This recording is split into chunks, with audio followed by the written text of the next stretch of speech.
Hello everyone, welcome back to my channel Medicos Learn and Grow Up. Today's topic pulmonary edema. It is an important topic as an exam point of view. As a medical student आपको पता होना चाहिए कि pulmonary edema क्या होता है, उसकी pathogenesis क्या क्या है, उसकी इटियोलॉजी क्या है. देन स्टार्ट करते हैं. pulmonary edema की पैथोलॉजी देखेंगे.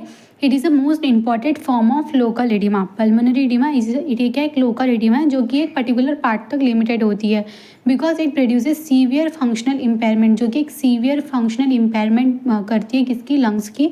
तो it is a most important form of local oedema होती है because it produces severe and functional impairment. That it is a mainly due to the, ये क्या होती है, इसकी इटियोलॉजी क्या है, increase pulmonary hydrostatic pressure. It is cure है because of the increase in pulmonary hydrostatic pressure और increase vascular permeability.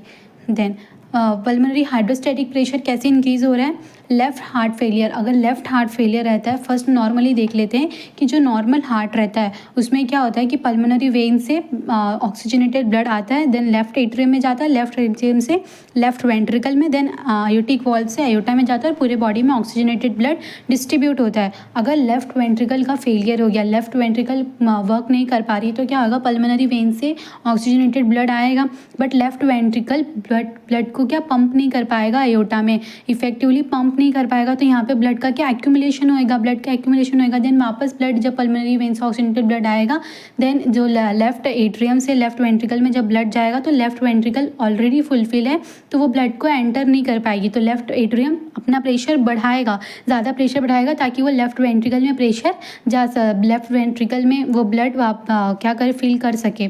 But तो क्या होगा, लेफ्ट एट्रियम में प्रेशर इंक्रीज होएगा और लेफ्ट एंट्रिकल और पल्मोनरी वेन डायरेक्टली कनेक्टेड होते हैं, इनमें कोई वॉल्व्स नहीं होते.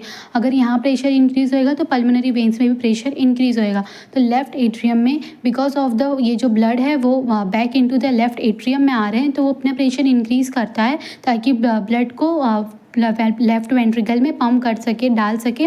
तो क्या होगा, लेफ्ट एट्रियम में प्रेशर इंक्रीज होएगा. लेफ्ट एट्रियम में प्रेशर इंक्रीज होएगा तो ये प्रेशर डायरेक्टली इसमें भी इंक्रीज हो जाएगा पल्मोनरी वेन से. पल्मोनरी वेन में अगर प्रेशर इंक्रीज हुआ देन पल्मोनरी वेन से ये प्रेशर किस में जाएगा, पल्मोनरी कैपिलरी इंक्रीज होएगी. पल्मोनरी कैपिलरी के हाइड्रोस्टैटिक प्रेशर इंक्रीज होएगा. फॉर एग्जाम्पल ये पल्मोनरी कैपिलरी का पल्मोनरी वेन में यहाँ प्रेशर इंक्रीज़ हुआ. अगर पल्मोनरी वेन में प्रेशर इंक्रीज हुआ तो ये प्रेशर जाएगा डायरेक्टली. पल्मोनरी वेन कहाँ पे जाते हैं, लंग्स में जाते हैं, लंग्स से कनेक्ट होते हैं. तो पल्मोनरी वेन से ये प्रेशर किस में जाएगा, पल्मोनरी कैपिलरी में, क्योंकि जो एट्रियल और वीनस एंड है वो किससे बिटवीन उनकी क्या होता है, कैपिलरी होती है. तो ये पल्मोनरी कैपिलरी जो होती है वहाँ के वीनस एंड पे प्रेशर इंक्रीज़ होएगा और यहाँ पे प्रेशर इंक्रीज़ हुआ तो प्रेशर अगर इंक्रीज़ हो जाएगा तो क्या होएगा, जो ब्लड है वो रीएब्जॉर्ब नहीं हो पाएंगे बिकॉज जो ये अगर यहाँ पे ये जो प्रेशर होता है नॉर्मली फ्लूइड रीएब्जॉर्प्शन, जो कैपिलरी हाइड्रोस्टैटिक प्रेशर होता है is less than the capillary osmotic pressure. अगर कैपिलरी हाइड्रोस्टैटिक प्रेशर यहाँ पे इंक्रीज हो जाएगा तो रीएब्जॉर्प्शन नहीं हो पाएगा और ये फ्लूइड किस में चले जाएंगे, interstitium of the lung, interstitium में चले जाएंगे. इंटरस्टिशियम क्या होता है, ये जो स्पेस होता है बिटवीन द सेल, इसमें चले जाएंगे. तो ये इसकी स्पेस में क्या हो जाएगा, ये स्पेस में फ्लूइड का एक्यूमुलेशन हो जाएगा, पल्मोनरी एडिमा कॉज हो जाएगी.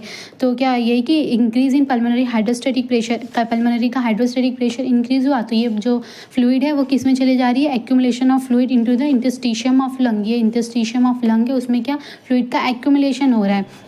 Due to the excessive presence of fluid, the alveolar lining cell break and alveolar sac space are जो alveolar एयर स्पेस होता है जो कि ऑक्सीजन को क्या करता है, एक्सचेंज करने का काम करता है, वो क्या हो जाएगा, वो फिल हो जाएगा विद द फ्लूइड. अगर वो फ्लूइड से फिल्ड हो गया तो वहाँ पे ऑक्सीजन का एक्सचेंज नहीं हो पाएगा और क्या हो जाएगा, impairment of the lung function का इम्पेयरमेंट हो जाएगा because of the pulmonary oedema cause हो जा रही है ना, accumulation of fluid in the interstitium of lung में. तो पल्मोनरी एडिमा कॉज हो रही है और because of the presence of fluid. जो एल्वेलर लाइनिंग है सेल की वो ब्रेक हो जाएगी और alveolar air space are filled with the fluid और जिसकी वजह से इम्पेयरमेंट हो जाएगा लंग फंक्शन का. लंग जो ऑक्सीजन को जो ऑक्सीजन है उसको क्या करेगी, डीऑक्सीजनेटेड ब्लड को ऑक्सीजनेटेड नहीं कर पाएगी, ऑक्सीजन का एक्सचेंज नहीं हो पाएगा, एयर का एक्सचेंज नहीं हो पाएगा और क्या होगा, इम्पेयरमेंट ऑफ लंग फंक्शन हो जाएगा. एग्जाम्पल इन माइट्रल स्टेनोसिस और पल्मोनरी वेन ऑब्स्ट्रक्शन. अगर माइट्रल स्टेनोसिस रहा और पल्मोनरी वेन, ये माइट्रल स्टेनोसिस, अगर स्टेनोसिस मीन्स उसका जो वॉल्व है वो नैरोइंग हो जाएगा.